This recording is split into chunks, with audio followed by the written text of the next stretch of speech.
জামাতের একটা কোয়ালিটি আছে, সেটা হইল জামাত এত ডিসিপ্লিন যে তারা কমিউনিস্টের চাইতেও বেশি শৃঙ্খলা মানে চলে।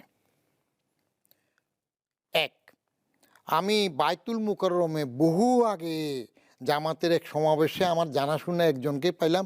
ও রোকন ফোকন না, ওদের কি আছে না, তখন ছাত্র শিবির আগে ছাত্র সংঘ, সেখানে ওরে দেখলাম বাইতুল মুকাররমে পূর্ব পাশে লাঠি হাতে গেটে দাঁড়ানো। আমি বললাম যে কিরে বাবা, তুমি 5 ওয়াক্ত নামাজ পড়ো, এখন বাইতুল মুকাররমে জামাত হয়েছে, তুমি যাবে না নামাজ ফিলা? বলে যে আমার ডিউটি এখানে, আমাকে আরেকজন এসে রিলিফ দেবে, তারপরে যাই আমি নামাজ পড়ি। তো জামাত? বলে যে জামাত সবসময় ফরজ না। আমি এটা কি বললাম?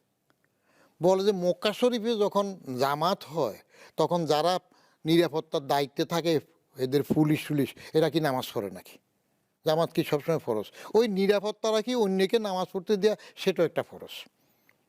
জামাতের এই কঠোর ডিসিপ্লিন। আরেকটা জিনিস আমি দেখলাম, জামাতে যে আওয়ামী লীগের একবার খালেদা জিয়ার সমাবেশে আসার জন্য সব বন্দি করলো না, জামাতের লোকজন কেউ যদি জেলে যায়, আওয়ামী লীগ আলীবাজার এদের লোক গেলেও তারা এত খোঁজ নেয় না। জামাত কিন্তু এটা করে।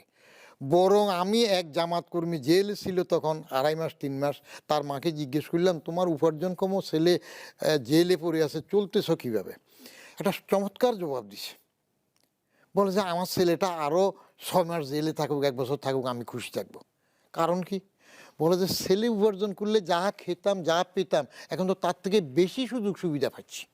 সব কিছু তারা তার জন্য পাঠাইতো।